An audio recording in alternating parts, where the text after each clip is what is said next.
Welcome to rSlash Am I the Devil, where OP tricks his own daughter into dating him.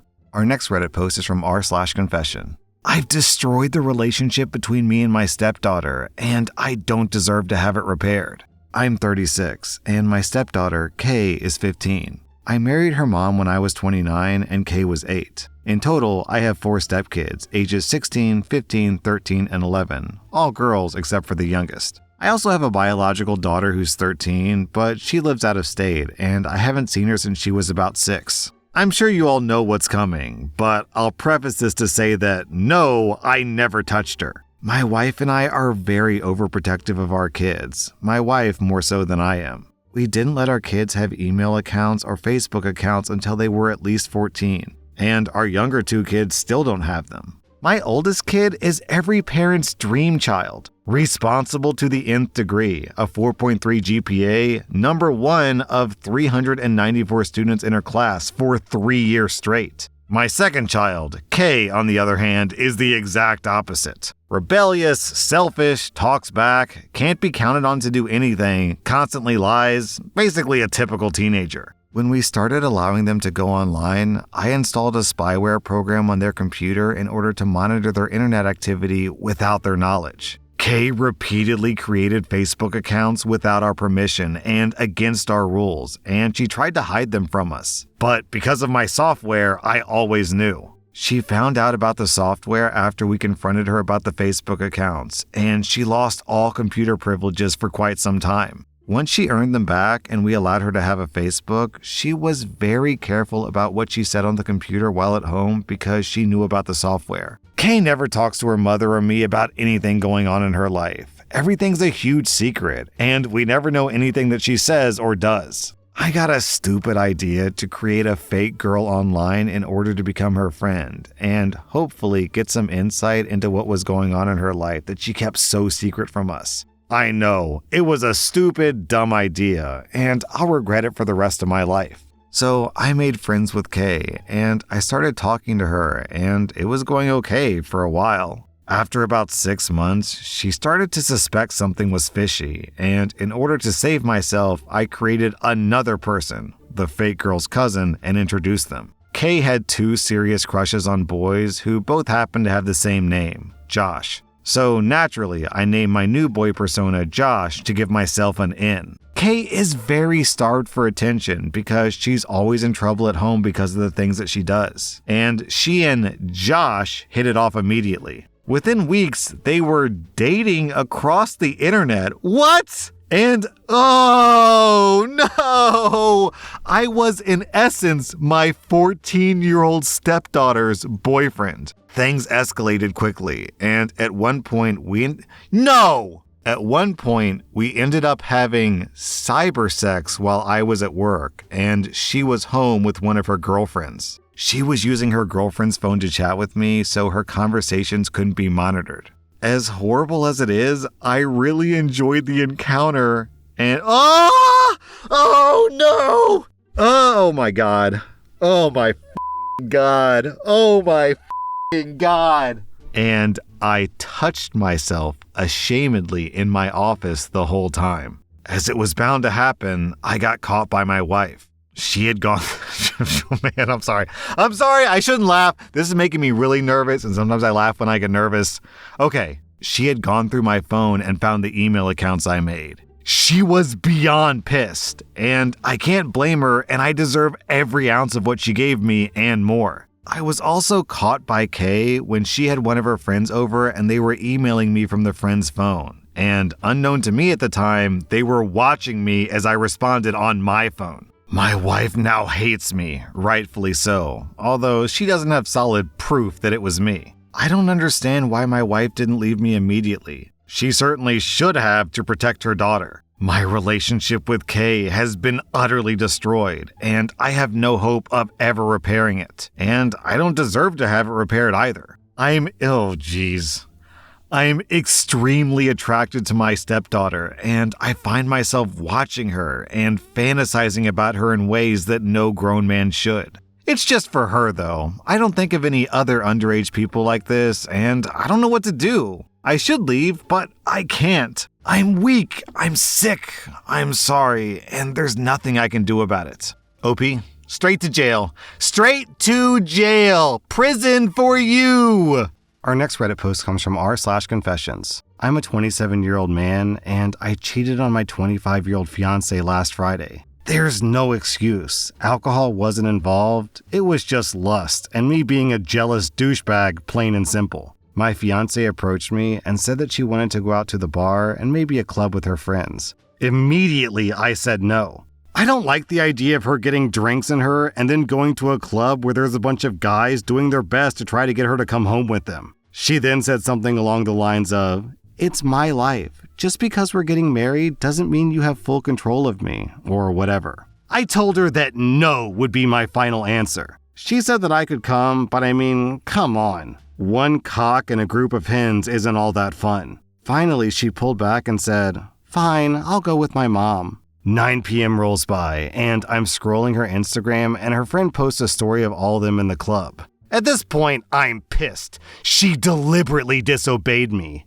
Game on. I downloaded Tinder. An hour later, I match with a gal. I send my fiance a text asking when she'd be back from her mom's. I invite the Tinder match over, and we proceed to have sexual intercourse. It was primal, amazing. I sent a selfie with a Tinder match to my fiance. I wrote, "Have fun at the club." The next morning, when she was packing her stuff, I knew it was real and that I crossed the line and that it was over. I asked her if we could try to work things out, and the last thing she said to me was, "I don't want to marry somebody like you. And the worst part is that I still love you, but I can't do this." She wouldn't keep the ring. I broke my own heart out of bitter, stupid revenge. I'm pissed that she lied, but honestly, I know that I'm the reason she did. Beck, if you see this, never forgive me. I hope you find nothing but pure and utter happiness. Our next Reddit post comes from r/Am I the Butthole. Am I the butthole for forcing my roommate to miss her final exam that she spent 2 years studying for?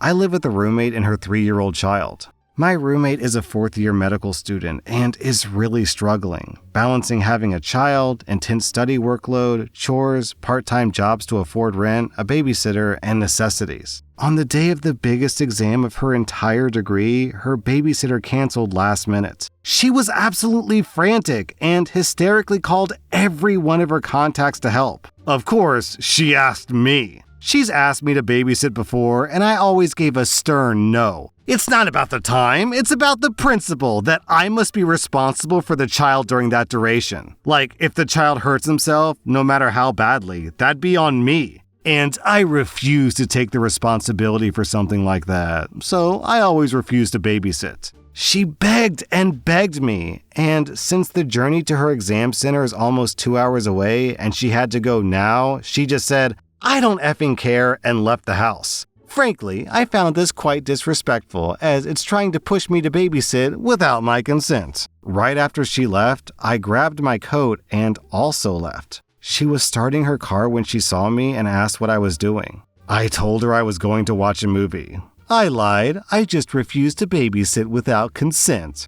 Her eyes dropped, and I could see the tears forming as she started begging me more to help her. I still explained the same thing, that it's not about time or effort, but the responsibility. She told me that she would sign a waiver that states I am 100% not responsible no matter what happens. But I'm not an expert in law, and I'm not sure that such a waiver is even legally enforceable. Even so, it still carries the responsibility risk, so I stand my grounds. Eventually, she became quiet and starts sobbing while hitting herself. I, as respectfully as I can, ask if there's something I can help with that doesn't involve babysitting the child. She told me to F off, so I did and actually went to watch a movie. It's been a few weeks, and she still absolutely refuses to communicate with me. She does still do her share of the chores, and we were pretty separate beforehand, so it wasn't that much of a difference in our day-to-day life. But I do feel pretty bad.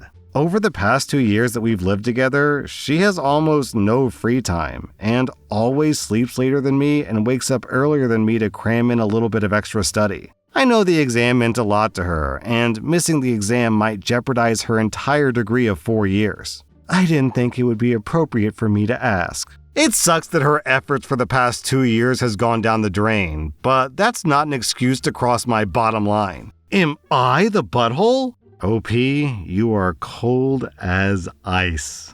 Our next Reddit post comes from r/amithebutthole. Am I the butthole for not apologizing to my friend after she screamed at me and my kid at her wedding?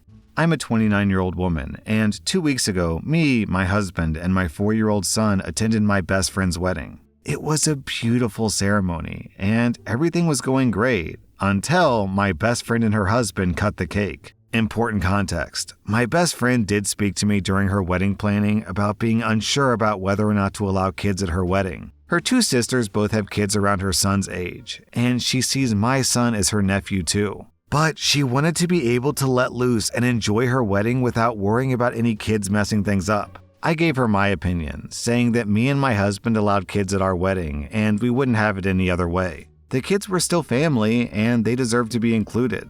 After that, she and her husband okayed kids at the wedding. Now, the ceremony went swimmingly. My best friend's nieces sat with me, my husband, and my son, as her sisters were in the bridal party. I brought quiet activities to keep them entertained and everybody behaved. I even cried from how lovely it was. When we got to the reception, the nieces were returned to their parents, so now it was just me, my husband, and my son. The dinner went fine, and then the couple took to the dance floor for their first dance. Afterwards, everybody was welcome to the dance floor to dance for a bit before the cake cutting. Important to mention, my husband had offered to be the designated driver so I could enjoy myself, so I had a couple of glasses of wine at this point. My best friend had also been drinking and celebrating. My best friend and her husband go to do the cake cutting, and my husband and I are a little slow getting there, so there was a crowd blocking our view. Suddenly, I hear my best friend scream my son's name. My husband and I push forward to see what's wrong. I see my son with frosting around his mouth and on his fingers. The cake has a small chunk taken out of it. I try to apologize, but my best friend turns around and yells, "This is your fault! Your son ruined my cake! He's only here because you told me it'd be worth it to include the kids!" I yelled back, telling her that it was just an accident and the rest of the cake was still edible. That this was her nephew that she was screaming about. She told me I was no friend of hers and that he wasn't her nephew in front of everyone. She told me to leave or she'd call security. My son and I were crying at that point, and the 3 of us left. One of the bride's sisters reached out to me after and apologized for her sister's reaction, but she said that I needed to apologize too. I think sorries are out of the window now after her outburst. I told her sister that and said I expect an apology first before I'd say anything to her. Not only did she blow up at me in front of everyone, but also at my son. I'm humiliated, but even more angry on his behalf. So am I the butthole that I refuse to apologize first? Let me think, you guys. Do you think that if a kid had grabbed a chunk of wedding cake at OP's wedding, would she have been forgiving and understanding because it's just a kid, or would she have been pissed off? What do you think, guys?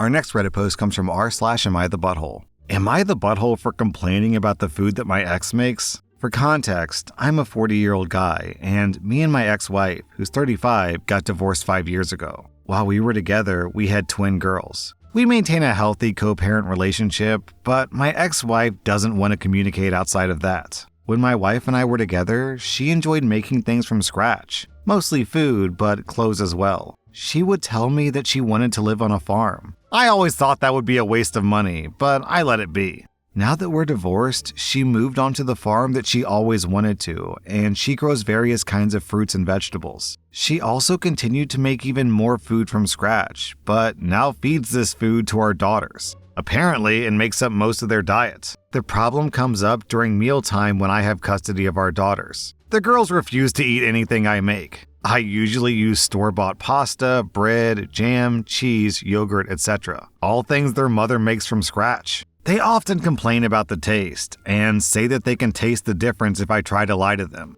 I talked to my ex about this a few times. Her solution was to send over a few things to give them. But I really don't see the point in not just giving them regular food. It seems like they're developing a snobbish attitude from this. I communicated this to my ex, but she keeps saying that it's healthier and she isn't going to keep arguing with me. She also offered to teach me how to make a few things, but I told her I wasn't going to waste my time or money making anything from scratch. I asked her to stop feeding the girls that food, and she told me to grow up. So now she thinks that I'm the butthole. Yeah, OP, what a terrible woman.